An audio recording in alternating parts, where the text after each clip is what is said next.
Kondisi bumi tak lagi sama seperti sebelumnya, di mana kini daratan telah lenyap dan menjadikan bumi kini sebagai planet biru yang hanya berisi lautan. Peradaban yang dulunya makmur kini terendam dan populasi manusia makin menurun. Dan kini peninggalan manusia itu masih bisa ditemukan dalam bentuk reruntuhan. Kemudian kita ditunjukkan dua manusia yang mengenakan pakaian selam lengkap. Dan orang tersebut tak lain adalah tokoh utama kita yang di sini diperkenalkan namanya adalah Bota, yang sedang ditemani oleh ayahnya. Di sini Bota dan ayahnya sedang menjelajahi puing-puing reruntuhan berniat untuk mencari barang yang dapat dimanfaatkan. Mereka memasuki salah satu reruntuhan yang merupakan sebuah supermarket, dan ayah Bota meminta Bota untuk membawa sebanyak mungkin barang yang mungkin dapat dimanfaatkan. Bota mengambil kaleng dan menunjukkan pada ayahnya karena ia tak bisa membaca, dan si ayah mengatakan bahwa itu adalah susu, dan sekalian memarahi Bota karena belum bisa membaca di umur sekarang. Bota kesal mendengar ocehan ayahnya dan menganggapnya cerewet. Setelah obrolan singkat, mereka meneruskan mencari barang-barang untuk dibawa naik ke atas. Setelah semua barang terkumpul, mereka membawa keranjang berisi penuh barang keluar dari reruntuhan tersebut. Dan dengan segera ayah Bota menarik tali dan membuka balon yang membuat keranjang tersebut naik ke permukaan. Saat perjalanan menuju ke atas, dalam hati Bota, ia melihat reruntuhan tersebut, ia merasa tempat itu terlalu menakutkan dan gelap bila dilihat dari atas. Ia sempat tak percaya bahwa dulu manusia tinggal di tempat seperti itu.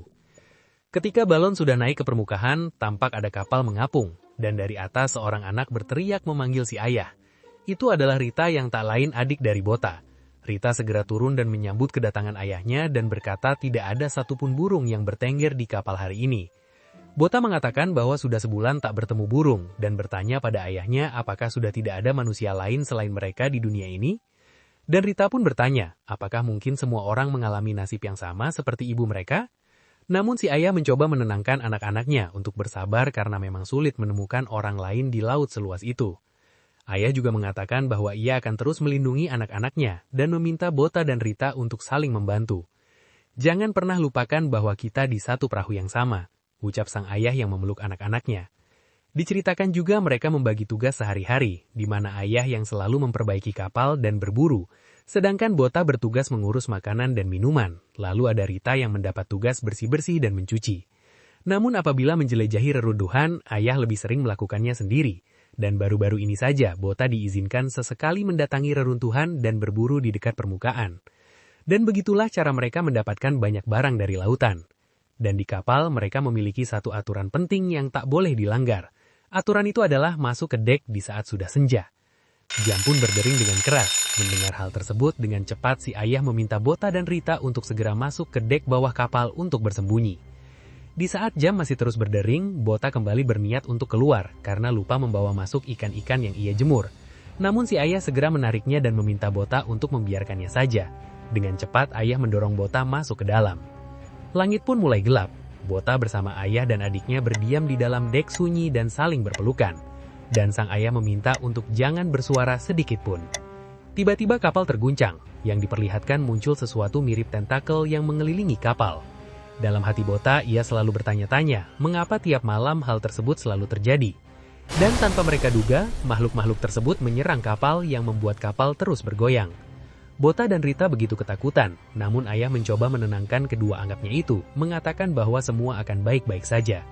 Ayah tak pernah berhenti memeluk mereka sampai akhirnya hantaman-hantaman tersebut berhenti dengan sendirinya. Di saat suasana mulai tenang, si ayah meminta anaknya untuk segera tidur. Di sini Bota tak bisa tidur dan bertanya pada ayahnya soal makhluk tersebut. Yang kini bisa kita ketahui makhluk itu disebut Leviathan. Bota bertanya apakah pada zaman ayahnya dulu juga banyak Leviathan? Ayahnya membenarkan, namun si ayah menenangkan Bota dengan mengatakan bahwa jangan takut pada makhluk tersebut, karena di lautan ada pelindung yang disebut harpuner. Si ayah menjelaskan bahwa harpuner adalah sekelompok kesatria yang melindungi kota dan memburu Leviathan demi keberlangsungan hidup manusia. Dan ayahnya mengatakan bahwa ia dulu bagian dari harpuner dan menunjukkan tato di lengan kirinya. Bota penasaran dengan 6 titik-titik di bawah simbol tersebut, dan ayahnya menjawab bahwa itu adalah gambar bintang. Bota yang sama sekali tak pernah melihat bintang penasaran dan bertanya pada ayahnya. Ayahnya pun menjelaskan bahwa itu adalah benda yang bisa Bota lihat ketika langit sudah malam, dan berjanji suatu saat akan menunjukkannya. Saat bercerita panjang tentang bintang, ternyata Bota sudah tidur, dan si ayah hanya tersenyum melihat putranya. Keesokan harinya, mereka dikejutkan dengan kondisi dek utama yang begitu kaos. Namun bagian sisi kapal rusak parah dan ada bekas cakaran aneh. Si ayah berspekulasi mungkin saja daerah itu adalah teritori monster laut. Si ayah tertawa dan mengatakan pada Bota mungkin untuk beberapa bulan ia tak akan menyelam. Bota meminta izin untuk menjelajahi reruntuhan sendirian, namun seperti yang sudah kita duga bahwa ayah tak mengizinkan, mengatakan bahwa tempat itu terlalu berbahaya jika Bota pergi sendirian.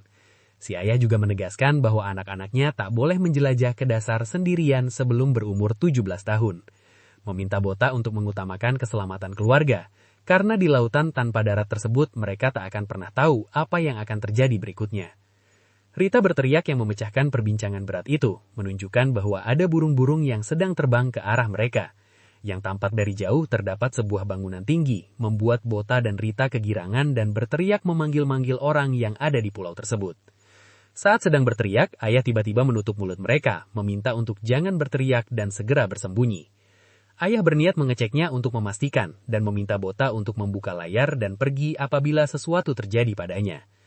Segera ayah melompat ke air dan berenang menuju tempat tersebut, sementara Bota dan Rita menunggu di kapal.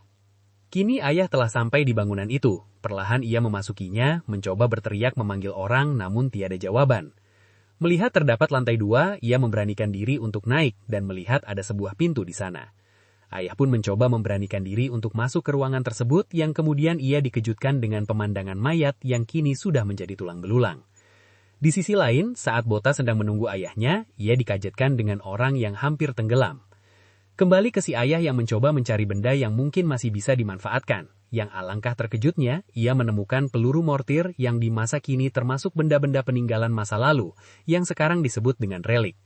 Lalu ia penasaran dengan lubang di dinding. Si ayah bertanya-tanya, apakah terjadi suatu serangan di tempat tersebut? Ia mencoba mengecek dan terkejut dengan bekas cakaran di dinding, yang bentuknya serupa seperti di kapalnya hari ini. Melihat hal itu, ia merasakan firasat buruk dan segera berlari kembali ke kapal. Saat di kapal, ayah melihat Bota yang menyiapkan ban penyelamat dan bertanya pada anaknya, apa yang Bota lakukan? Bota menunjukkan bahwa ia ingin menyelamatkan orang yang hampir tenggelam, namun si ayah segera menghentikan anaknya. Dan benar saja, itu bukanlah orang, melainkan sesosok makhluk aneh yang entah apapun itu langsung menghilang. Ayah dan Bota terkejut melihat sosok itu hilang. Ayah menyadari ada sesuatu yang janggal dan segera memeluk kedua anaknya. Dan benar saja, tampak makhluk raksasa di bawah air yang dengan cepat melesat menghantam kapal dan menggigitnya. Yang untung saja ayah dengan cepat menghindar sambil membawa Bota dan Rita. Makhluk aneh itu menunjukkan wajah tepat berada di hadapan mereka. Sang ayah mencoba bertahan menghindari serangan-serangan brutal Leviathan tersebut. Akibat serangan-serangan tersebut, membuat kapal mereka hancur berkeping-keping. Saat mereka sedikit bisa bernafas, monster itu tidak melepaskan buruannya begitu saja, dan langsung memberikan serangan ekor yang membuat kapal mereka hancur sepenuhnya, dan membuat mereka bertiga terpental hingga ke pulau bangunan tersebut. Ayah mencoba membangunkan Bota yang ternyata Bota masih tersadar. Bota terkejut dan segera bangkit mencoba membangunkan Rita yang di sini ayah mengira Rita mungkin pingsan akibat terkejut setelah benturan yang baru saja mereka alami. Melihat ekspresi ayah yang tak biasa, Bota bertanya kondisi ayahnya yang ternyata sebatang besi menembus perutnya. Bota tak tahu harus melakukan apa, namun sang ayah meminta Bota untuk tak mencemaskannya. Ayah memerintah Bota untuk berdiri karena sudah tak ada waktu. Ia meminta Bota membawa Rita untuk bersembunyi dan menyerahkan sisanya pada si ayah. Bota hanya menuruti perintah ayahnya dan segera menggendong adiknya dan berlari. Sementara itu, sang ayah berusaha melepaskan diri dengan mencoba menarik tubuhnya melepaskan dirinya dari besi tersebut. Ia menahan rasa sakit itu dan saat hampir terlepas, tiba-tiba monster itu muncul kembali. Kini tepat berada di hadapan sang ayah. Namun di sini si ayah menyadari alasan mengapa para Leviathan lebih aktif di malam hari adalah karena kulit mereka sensitif terhadap matahari dan akan langsung terbakar bila kontak langsung. Dan anehnya, melihat sang ayah yang terluka, monster itu memalingkan diri dan melihat ke arah Bota dan berniat untuk menyerangnya. Sang ayah yang menyadari hal tersebut berteriak memperingatkan anaknya untuk berlari lebih cepat lagi. Mendengar ayahnya berteriak, Bota menoleh ke belakang dan terkejut karena monster tersebut mengejarnya. Ia berlari secepat mungkin dan melompat ke arah pintu masuk dan hampir saja ia tertelan. Namun ternyata monster itu tak menyerah, Tentakel-tentakel aneh merayap masuk menyerang ke segala arah membuat Bota begitu ketakutan. Dengan sekuat tenaga, Bota mencoba menghindari tiap serangan tentakel tersebut dan bersembunyi di bawah beton. Yang setelah itu, tiba-tiba tentakel itu menghilang. Beberapa saat ia bersembunyi, menunggu monster itu benar-benar pergi. Tak lama terdengar langkah kaki, yang itu merupakan ayah Bota sedang berjalan masuk. Saat Bota merasa senang dan memanggilnya, tanpa diduga itu bukanlah ayahnya, melainkan tentakel yang sebelumnya, yang ternyata memiliki kemampuan untuk memanipulasi bentuknya. Bota tak mampu bergerak, tubuhnya hanya mematung bergetar ketakutan, yang pada akhirnya membuatnya tertangkap. Tentakel itu melilit tubuh Bota dan menariknya keluar dari bangunan tersebut. Bota yang begitu ketakutan berteriak memanggil sang ayah, yang tanpa diduga sang ayah datang dan menebas tentakel tersebut, dan segera menggendong Bota sembari menyerang monster itu lagi. Bota yang tak menyangka ayahnya sekuat itu hanya bisa terbelalak kagum melihat aksi ayahnya barusan. Sang ayah marah besar pada si monster karena telah berani menyakiti putranya. Ayah segera memberi perintah pada Bota untuk bersembunyi di balik batu besar. Kini ayah berhadapan dengan makhluk tersebut. Ia bergumam dalam hati bahwa ini adalah kali pertama ia melihat Leviathan yang berukuran lebih besar dari biasanya. Ia sangat berharap supaya menang dan tak ingin anak-anaknya mati sia-sia. Dengan penuh tekad, sang ayah berlari menuju monster itu sembari menghunuskan pedang besarnya. Tebasan demi tebasan darinya menggores kulit monster itu, menciptakan luka-luka menganga di tubuhnya. Sang ayah tak henti-hentinya memberikan tebasan. Ia tak sekalipun memberi monster itu waktu untuk menyerang. Dan serangan itu berhasil membuat monster tersebut mengerang kesakitan. Monster tersebut mencoba memberikan serangan, namun serangannya terlalu mudah dibaca, sehingga mampu dihindari oleh si ayah. Dan ayah berlari ke tubuh monster itu dengan cepat dan melompat ke atasnya. Si ayah membulatkan tekadnya dan menebas tubuh monster itu hingga menciptakan luka yang begitu dalam. Monster itu menjadi sangat kesakitan dan melempar ayah hingga terpental kembali ke pulau bangunan ketika ayah lengah saat mencoba untuk mundur. Ayah memuntahkan darah begitu banyak dikarenakan benturan tersebut. Bota yang melihatnya begitu tak tega melihat kondisi ayahnya dan mulai khawatir dengan keadaan si ayah.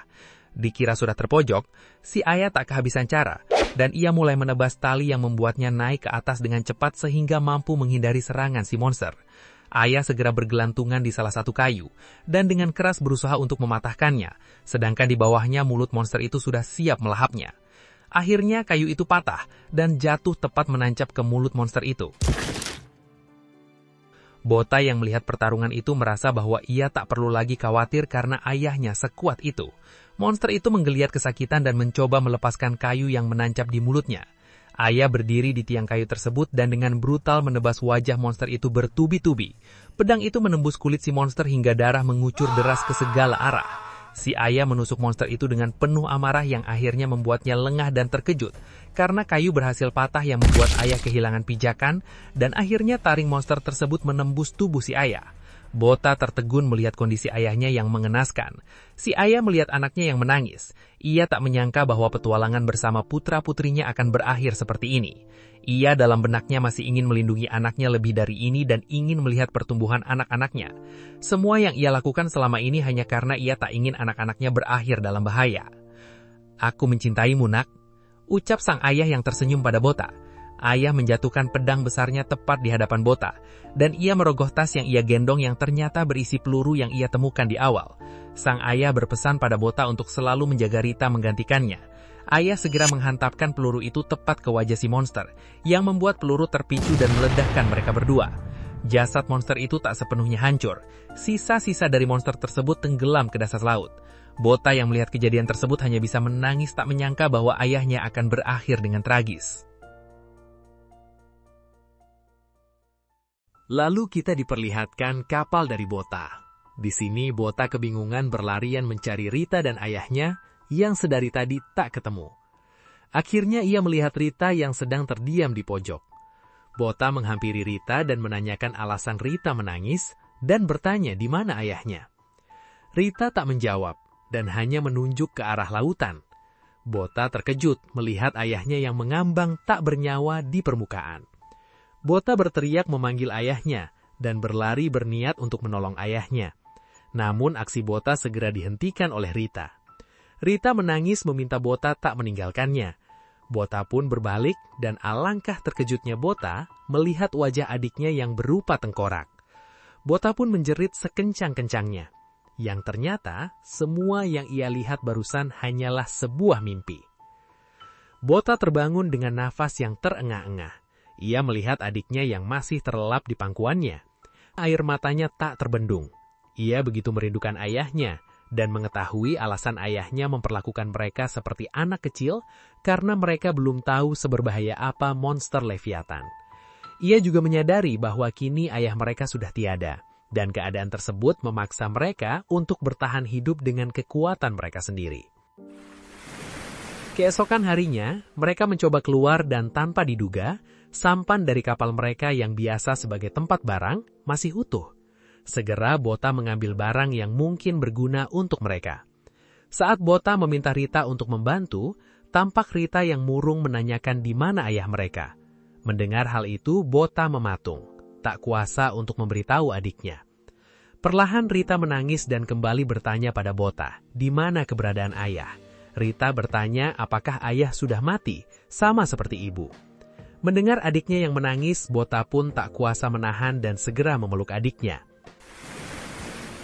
Saat suasana hati Rita mulai membaik, mereka kembali melanjutkan pekerjaan. Dan di sini Rita bertanya soal jam beker. Setelah apa yang terjadi, Bota berpikir bahwa Leviathan sebenarnya tak peduli dan bisa saja menyerang di siang hari, dan menganggap bahwa jam itu sudah tak berguna lagi. Tiba-tiba fokus mereka teralihkan oleh suara perut Rita yang peroncongan. Bota tersenyum dan bertanya pada adiknya, apakah Rita lapar? Rita mengelak dan mengatakan bahwa ia tidak lapar. Namun perutnya kembali berbunyi, dan Bota memutuskan untuk mencari tombaknya. Namun ternyata tombaknya ikut hanyut dan menghilang di laut. Ia pun mencoba mencari barang yang bisa dimanfaatkan. Ketika mengangkat sebuah kotak, tak sengaja beberapa garpu terjatuh. Yang tidak lain itu adalah barang terakhir yang dipungut oleh ayahnya ketika menjelajah reruntuhan. Ingatan tentang ayahnya kembali muncul, yang membuat air matanya kembali membasahi wajah. Namun Bota tak ingin berlarut-larut dalam kesedihan dan segera menjadikan garpu tersebut sebagai mata tombak.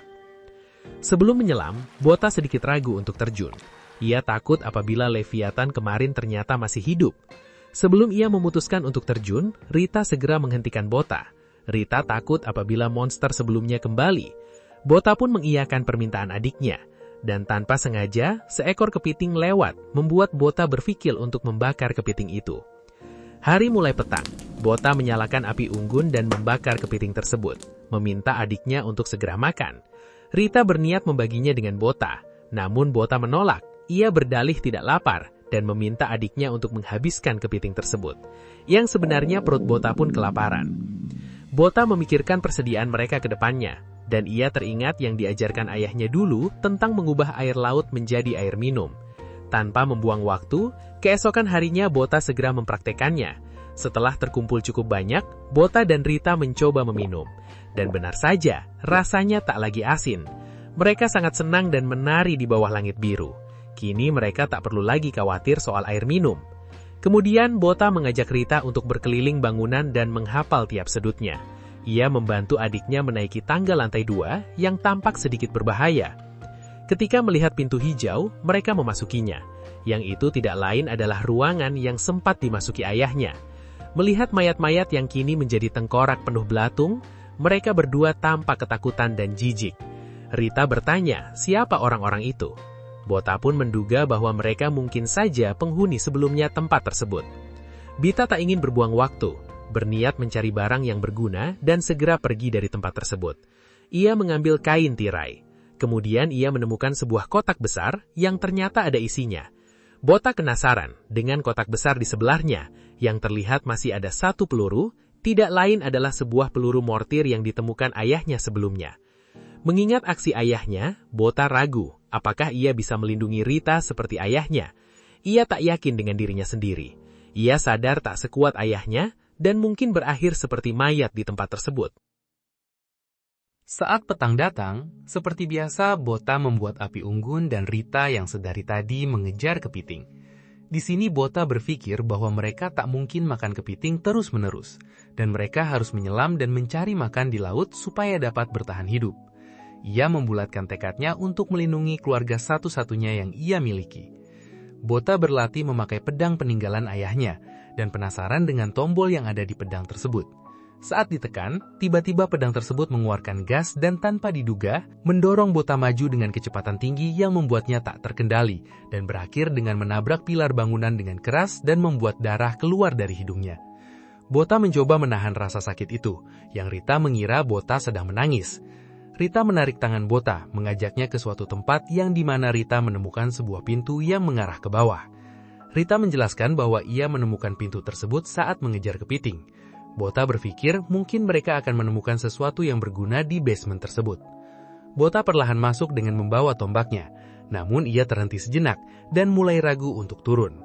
Ia merasa begitu ketakutan dengan suasana basement yang sunyi itu, namun pada akhirnya ia mencoba memberanikan diri. Pada saat ia sampai di bawah, Bota dikejutkan dengan ikan yang melompat yang ternyata basement tersebut tergenang air. Saat dilihat lebih teliti, tampak banyak sekali ikan di tempat tersebut, yang membuat Bota sangat senang dan langsung terjun ke dalam air. Saat di dalam air, ia begitu senang karena ikan-ikan di dalam air semuanya berukuran besar. Ia mencoba menombak satu ikan dan berhasil mendapatkannya. Ia menikmati perburuan itu.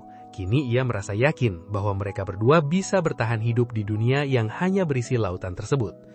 Saat ia mencoba menyelam lebih dalam, ia dikejutkan dengan benda aneh, yang saat dipegang terasa empuk dan ia menyadari bahwa itu adalah sebuah telur leviatan. Bota mencoba memastikan dengan melihat sekelilingnya, yang tanpa diduga, jumlahnya tak hanya satu, namun hampir di semua sudut tempat itu, seolah ia dikepung monster. Tiba-tiba salah satu telur menetas, membuat Bota panik seketika dan berusaha berenang secepat mungkin, supaya segera sampai ke permukaan. Namun sayangnya sebelum ia mampu berenang menjauh, makhluk itu menggenggam kakinya yang membuat Bota tak dapat berenang. Sebelum kakinya dilahap monster tersebut, dengan cepat Bota menghujamkan tombaknya ke mata monster itu yang membuat monster tersebut kesakitan.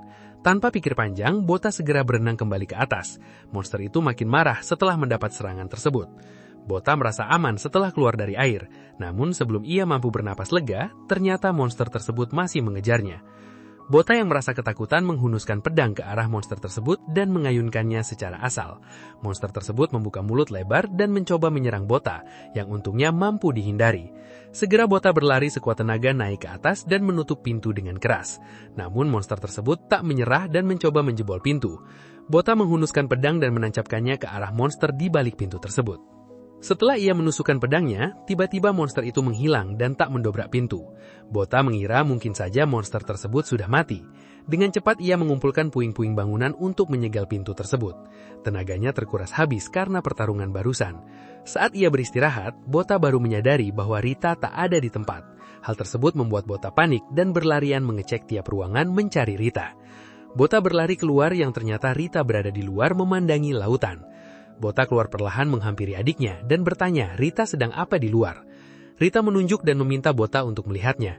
Bota melihat arah tersebut dengan serius, yang tampak di laut ada bayangan seseorang yang seperti ayahnya sedang berdiri. Bota menyadari bahwa itu adalah sebuah jebakan. Ia keringat dingin dan menduga bahwa makhluk yang dilawan ayahnya sebelumnya masih hidup. Rita segera menaiki sampan berniat menghampiri sosok yang ia pikir adalah ayahnya. Bota segera berteriak meminta adiknya untuk jangan menghampiri sosok tersebut. Saat suasana mulai menegang, tiba-tiba jam beker berbunyi dengan keras yang membuat Bota dan Rita kaget yang ternyata waktu sudah mulai senja. Bota yang tak ingin adiknya terluka memberanikan diri untuk terjun ke air dan mengejar adiknya. Saat ia menyelam, ia dikejutkan dengan lubang yang ternyata itu adalah lubang basement, dan telur-telur yang sebelumnya ia lihat kini sebagian telah menetas dan para monster bermunculan dari tempat itu. Dengan tergesa-gesa, ia segera naik ke permukaan, menarik sampan ke sebuah puing terdekat. Dengan tubuh gemetar, Bota meminta adiknya untuk segera naik ke atas. Ketika Bota berniat untuk keluar dari air, hampir saja salah satu monster itu menghantamnya, yang untung saja masih mampu dihindari. Bota dengan sekuat tenaga berusaha naik ke puncak puing menyusul adiknya. Kini mereka terjebak. Para monster berkumpul mengelilingi puing tersebut. Bota berpikir keras mencari jalan keluar dari tempat tersebut. Saat sedang memikirkan cara untuk kabur, tiba-tiba salah satu dari monster menghantamkan tubuhnya dengan keras, mengakibatkan puing itu berguncang. Di momen kritis tersebut, Bota berpikir apa yang akan dilakukan ayahnya bila berada di posisi tersebut. Bota pun berusaha sekuat tenaga dan memberanikan diri untuk menghunus pedang. Dengan tekad untuk melindungi adiknya, Bota menghadapi salah satu monster yang mencoba melompat ke arah mereka dan memberikan satu tebasan kuat yang membuat kepala monster tersebut terbelah. Bota seakan tak percaya ia mampu melakukannya. Dan tak berhenti sampai di situ. Dari belakang, monster-monster kembali melompat ke arah mereka dan Bota kembali memberikan tebasan hingga monster-monster itu kembali tercebur ke laut. Namun sayangnya, akibat dari guncangan-guncangan keras pertarungan itu membuat puing yang mereka pijak runtuh. Dengan semangat kuat, Bota menarik adiknya dan melompat ke perahu untuk kabur. Sebelum kabur, mereka melihat monster-monster itu memakan kawannya sendiri yang telah mati, membuat Bota terkejut dan keheranan karena ternyata Leviathan adalah makhluk kanibal. Pemandangan itu membuat Bota dan Rita bergidik ngeri dan segera mencoba kabur. Bota meminta Rita untuk mendayung lebih kuat lagi dan mereka pun akhirnya sampai di pulau bangunan sebelumnya. Tak ingin buang waktu, Bota segera menarik Rita dan berlari untuk masuk, yang tanpa diduga monster-monster itu masih mengikuti mereka. Bota meminta adiknya untuk terus lari dan naik ke lantai 2. Saat adiknya sudah sampai di atas, Bota mencoba mematahkan salah satu anak tangga yang ternyata kayu tersebut lebih keras dari dugaannya. Makhluk itu kini sudah memasuki bangunan. Mereka melihat Bota dan segera dengan agresif mengejarnya. Bota berteriak ketakutan dan masih berusaha mematahkan kayu tersebut di saat para monster yang kian mendekat. Segera Bota kabur menyusul Rita. Sebelum ia bisa sampai ke atas, salah satu monster mencoba meraih Bota namun tak berhasil. Tapi sayangnya Bota mendapat luka di punggungnya karena terkena kuku dari monster tersebut. Kayu yang sebelumnya Bota coba patahkan akhirnya benar-benar patah, yang mengakibatkan para monster terjatuh dan terjebak di lantai 1. Bota dan Rita ketakutan melihat para monster yang terus-terusan menatap mereka berdua. Mereka mencoba naik dengan mencengkeram tembok namun tetap saja gagal. Bota dan Rita mencoba untuk pergi ke kamar supaya dapat menenangkan diri. Namun saat dibuka, betapa terkejutnya Bota. Ternyata monster yang sempat ia lawan sebelumnya ternyata masih hidup dan kini berada di hadapannya. Tanpa basa-basi, monster itu menyerang Bota, menahan tubuh Bota dengan tangan besarnya. Tak ingin kehilangan kesempatan, monster itu membuka mulutnya bersiap untuk menelan Bota hidup-hidup. Bota sekuat tenaga mencoba menahan monster itu. Tanpa disangka, Rita menyerang mata kiri monster tersebut dengan sebatang besi. Ia berteriak pada monster itu untuk jangan menyentuh kakaknya. Bota tak menduga bahwa Rita akan memiliki keberanian melakukan hal tersebut. Si monster memandang Rita dan balik memberinya serangan yang membuat Rita mundur dan terpojok. Di tengah ketakutan, Rita memohon dan memanggil nama Bota. Ia sangat ketakutan ketika monster itu begitu dekat ke wajahnya. Saat si monster hendak memakan Rita, Bota mencoba mengalihkan perhatian dengan memukul-mukul jerigen berisi bahan bakar, yang hal itu membuat monster itu melompat ke arahnya bersiap untuk menerkam. Tanpa ragu, Bota melemparkan jerigen itu ke dalam mulut si monster dan menghindar. Monster itu tak mampu mengendalikan tubuhnya sehingga ia membentur tembok dengan keras. Sebelum monster itu kembali menyerang, Bota dengan segera mengambil pedang dan menebas besi yang ada di puing, sehingga menciptakan sebuah percikan api, menimbulkan kebakaran hebat dan api itu dengan cepat merambat yang akhirnya membakar monster tersebut. Bota segera membawa Rita untuk kabur, dan di saat pelarian, ia melihat sebuah tangga untuk naik. Ia segera meminta Rita untuk naik terlebih dahulu. Kebakaran semakin parah, monster itu menggeliat dan melakukan perlawanan tak berarti. Saat Bota naik ke atas, ia mendengarkan suara benda jatuh. Yang ia terkejut, itu adalah peluru yang sebelumnya. Ia panik dan meminta Rita untuk segera tiarap. Dan benar saja, peluru itu menciptakan ledakan yang dahsyat yang membuat Bota dan Rita terpental. Ledakan itu juga membuat Bota dan Rita terjatuh, terjun bebas ke air. Diperlihatkan juga telur-telur Leviathan yang begitu banyak, yang sebagian hancur karena tertimpa puing-puing bangunan tersebut. Bota berusaha menyelamatkan diri untuk naik ke permukaan, sembari menggendong adiknya. Saat berada permukaan, Bota melihat sekeliling yang ternyata kini semua hancur lebur. Ia berusaha berpikir langkah ke depannya. Namun sebelum ia mampu berpikir jernih, ternyata monster itu belum mati semuanya, yang kini Bota dan Rita berada di posisi terkepung oleh Leviathan. Bota dan Rita amat ketakutan. Bota pun tak tahu lagi harus berbuat apa. Dengan putus asa, Bota mengayunkan pedangnya berharap monster tak mendekat pada mereka. Sayangnya, Bota kini terpojok oleh si monster yang menggigit pedangnya, membuat gerakan Bota tertahan. Saat dalam kondisi itu, tiba-tiba ia dikejutkan dengan serangan misterius yang tepat mengenai si monster. Bota dan Rita mencoba mencari arah serangan itu, dan dari kejauhan, tampak bayangan yang perlahan terlihat bahwa itu adalah seseorang. Bota dan Rita yang baru pertama kali melihat manusia lain begitu terkejut. Kejadian tersebut membuat pandangan para monster berbalik ke arah perempuan itu. Para monster segera menyerbu wanita itu secara bersamaan. Perempuan tersebut mengeluarkan benda aneh yang membuat Bota terkejut melihat alat tersebut. Saat pelatuknya ditekan, rentetan tombak keluar dan menembus kawanan monster.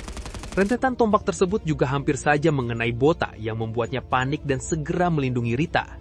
Ia terkejut ternyata itu merupakan rentetan tombak, membuatnya bertanya-tanya siapa sebenarnya perempuan tersebut. Akibat serangan tersebut, banyak monster mati secara instan. Bota dengan sekuat tenaga melindungi Rita dengan menjadikan dirinya sendiri sebagai tameng. Monster-monster tersebut terus berdatangan, tak ada habisnya. Wanita itu terus melawan dan menembak tanpa rasa gentar. Beberapa monster mencoba menyerang dengan menyelam ke dalam air, mencoba menghindari rentetan tombak wanita itu. Bota hanya bisa tertegun melihat pertarungan orang asing itu. Tanpa ia sadari, datang salah satu monster yang berniat menikamnya dari belakang. Dengan cekatan, Bota menghindar, membawa Rita dan mengambil pedangnya. Ia mencoba melawan makhluk besar itu dengan mengayunkan pedang tersebut.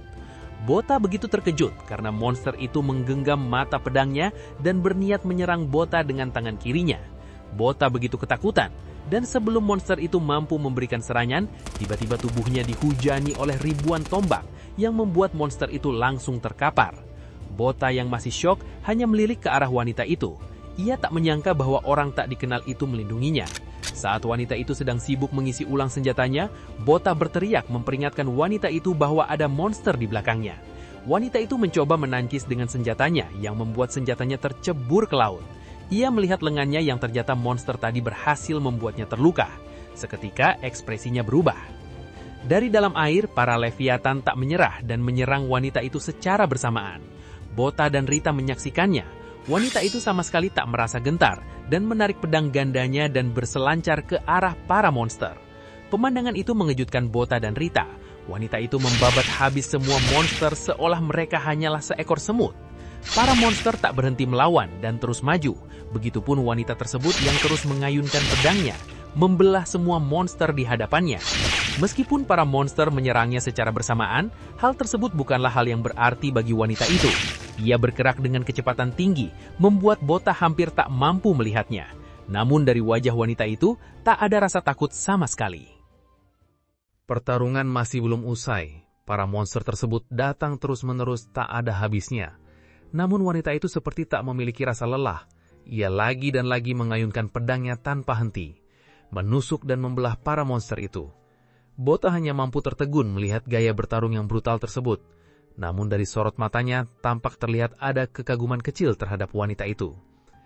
Salah satu monster yang masih hidup mencoba naik dan menghampiri Bota.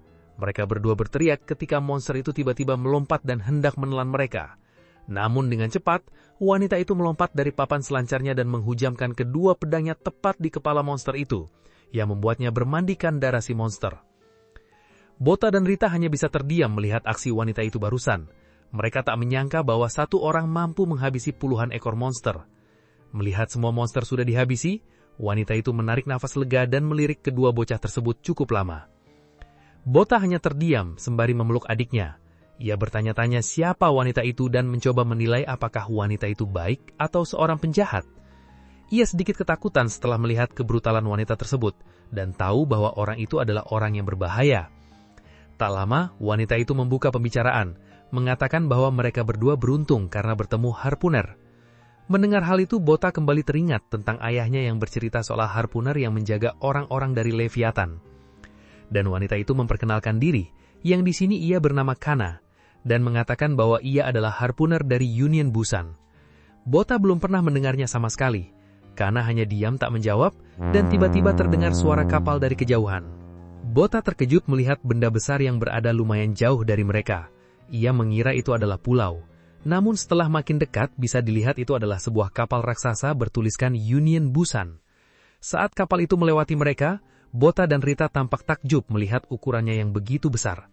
Dan dari dalam air, mereka kembali dikejutkan dengan kemunculan sebuah kapal selam, yang ternyata kapal selam tersebut merupakan teman-teman Kana. Bota mengamati sekeliling. Ia tak menyangka bahwa bertemu manusia. Ia mendongak melihat ke kapal, yang ternyata begitu banyak orang di sana. Ini adalah kali pertama mereka bertemu dengan begitu banyak orang. Bota seakan bermimpi yang membuatnya tak mampu membendung air mata. Rita begitu senang setelah bertemu orang banyak, dan berkata pada kakaknya bahwa hal tersebut adalah hal bagus. Bota tak menjawab dan segera memeluk adiknya. Dalam hatinya ia begitu bersyukur masih bisa bertahan hidup, dan Bota berterima kasih pada ayahnya karena ia bisa bertahan karena ajaran dari ayahnya. Ia menyayangkan bahwa ayahnya tak ikut dengan mereka, dan demi keamanan, orang-orang yang berada di kapal menyorotkan lampu ke arah Bota dan yang lain supaya mempermudah proses evakuasi. Kini Bota dan Rita telah dievakuasi. Di atas sekoci, ia melihat orang-orang yang mengecek bangkai Leviathan. Di sini, Kana memerintahkan semua untuk mengecek kembali memastikan semua sudah mati. Yang kemudian kita diperlihatkan bahwa ada juga yang melakukan pengecekan di bawah air yang ditangani langsung oleh dokter bernama Dr. Poit. Dr. Poit sedikit mengeluh pada Kana karena menghabisi semua monsternya dan bertanya pada Kana apakah kengerian yang terjadi beserta hancurnya bangunan semua adalah ulahnya. Namun Kana mengatakan bahwa ia tidak melakukannya. Saat sedang mengecek, salah satu bawahan Dr. Poit meminta dokter untuk melihat yang ditemukan. Dr. Poit sangat kaget melihat bangkai Leviathan yang baru saja ditemukan, dan tidak lain itu adalah Leviathan yang dibunuh ayah Bota sebelumnya. Yang kini kita diberitahu bahwa monster tersebut bernama Kentrasi, yang merupakan monster kolosal salah satu dari 7 iblis lautan. Kana yang mendengar hal itu pun seketika terkejut. Dr. Poit bertanya pada Kana apakah membunuh Kentrasi adalah ulahnya, namun Kana mengatakan bahwa itu juga bukan ulahnya. Kana melirik ke salah satu bangkai monster di sampingnya dan melihat pedang milik Bota tertancap di sana. Kana merasa seperti sangat mengenal pedang itu, namun ia tetap diam saja dan melirik ke arah Bota dan Rita. Di atas perahu, Bota dan Rita diberi beberapa pertanyaan oleh seorang petugas. Saat petugas itu bertanya berapa lama mereka di lautan, Bota menjawabnya dengan polos bahwa ia dan adiknya sudah di lautan selama 10 tahun. Ucapan Bota seketika membuat petugas itu tertawa mengejek dan meminta Bota untuk menjawab dengan serius. Rita yang marah mengatakan bahwa yang dikatakan Bota bukanlah kebohongan. Bota membenarkan dan berkata bahwa mereka sudah di lautan bersama ayahnya, namun sayangnya ayahnya meninggal dibunuh oleh monster. Merasa bahwa anak-anak tersebut berkata jujur, petugas itu memperkenalkan dirinya yang bernama Kiho dan mengatakan yang akan mengurus mereka ke depannya. Bota bertanya pada Kiho siapa orang-orang yang di sana, tidak lain yang dimaksud adalah pasukan Kana. Kiho menjelaskan pada Bota bahwa itu adalah pasukan Harpooner. Bota kini benar-benar percaya cerita ayahnya yang awalnya ia kira hanya dongeng. Bota makin percaya setelah melihat tato di lengan mereka. Kiho melanjutkan dengan mengatakan bahwa yang menyelamatkan mereka bernama Kana, salah satu orang terkuat Harpooner yang memiliki 3 tato bintang. Bota penasaran apa maksud bintang itu. Kiho menjelaskan bahwa tato bintang menunjukkan total Leviathan yang berhasil mereka bunuh. 1 bintang berarti ada 100 Leviathan. Kiho mengatakan bahwa kebanyakan Harpooner mati sebelum mampu mendapatkan 1 bintang, dan bisa dibilang Kana adalah salah satu orang spesial. Bota kembali bertanya, bagaimana dengan 6 bintang? Kiho yang mendengarnya tertawa karena menganggap hal tersebut adalah mustahil. Seandainya ada, maka orang itu akan dijadikan sebagai legenda, dan mengatakan bahwa Harpooner tertinggi kini hanya memiliki 4 bintang. Dalam benaknya Bota, yakin bahwa waktu itu ia melihat tato ayahnya bergambar 6 bintang. Saat sedang melamun, Kana melewati mereka. Saat itu mata mereka saling kontak, namun Kana seolah membuang muka pada mereka. Bota melihat Kana dan terkejut karena Kana membawa pergi pedang peninggalan ayahnya. Ia penasaran apa yang akan ia lakukan dengan pedang itu. Di sisi lain, Brune bertanya pada Kana apa mungkin Kentrasi dibunuh oleh satu orang yang tak lain adalah pemilik pedang itu. Kana juga penasaran bagaimana mungkin bisa seseorang membunuh salah satu dari 7 iblis lautan sendirian dan menganggapnya hal yang mustahil. Kana menyinggung insiden 15 tahun lalu yang dikenal Stukum Massacre, di mana rombongan kapal dibabat habis oleh satu Leviathan kepiting kolosal. Brune mengatakan bahwa makhluk itu sudah dihabisi Harpooner dari Union Busan, namun Kana menyangkal dan mengatakan bahwa itu adalah sebuah kebohongan. Kana bercerita bahwa Ultra Crab memakan semua orang. Pada saat mulutnya sudah penuh, ia kembali masuk ke dalam lautan. Brune tertawa tak menyangka Kana mempercayai mitos. Namun Kana menegaskan bahwa hal tersebut bukanlah mitos. Dan kita diperlihatkan sekilas ingatan Kana waktu kecil, yang ternyata ia merupakan satu-satunya penyintas dari tragedi berdarah itu, dan melihat ibunya dimakan di depan mata kepalanya sendiri.